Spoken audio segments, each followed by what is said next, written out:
Welcome to Discipleship Diagnostics, the videos where we answer all your questions about discipleship and the Discipleship Pack.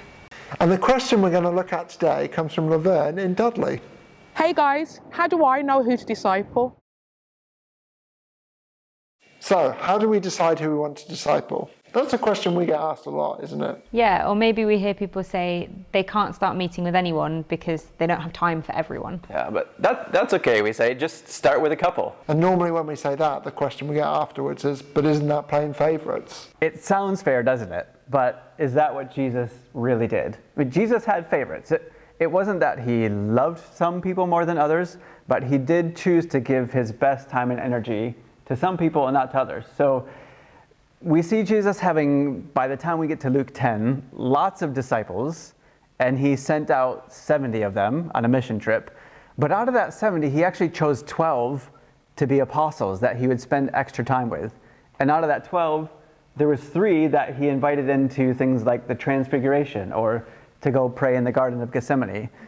And out of that 3, we see one that he's called the disciple that Jesus loved. So Jesus did prioritize his best time with a few. He didn't give equal time to everybody. I think that's really good. But are there like specific things that we're supposed to be looking out for? I mean, I like to look for fat young people, but before you laugh at that, that stands for faithful, available and teachable.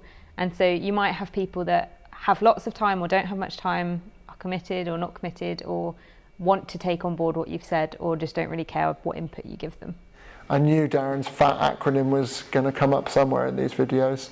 When he first started discipling me and told me about this, I thought he genuinely meant because I was quite a fat teenager, that's why he was deciding to disciple me. Well, it is a helpful way to remember things. So it might be that you have young people who are faithful and teachable, but they're not really available.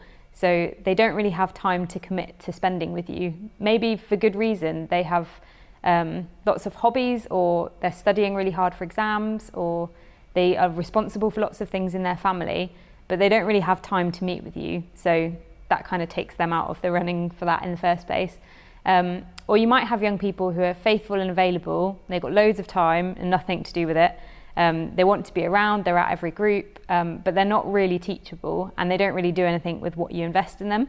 So you've got to weigh up, is it worth spending all this time with them if there's not going to be much that they do with what you invest? So you want to look for young people that are all three. They have time, they do something with what you give them, and yeah, it's just fun to see what happens with that. So hopefully that's answered your question, and we've given you some good thoughts about where you can start and what to look for in the young people you disciple. But I think all of us would say ultimately at some point you just need to go for it, and it's really exciting to see how God really does use it when you step out in faith in that way. But that's all we've got to say on this topic, but make sure you tune in next time for our next Discipleship Diagnostics.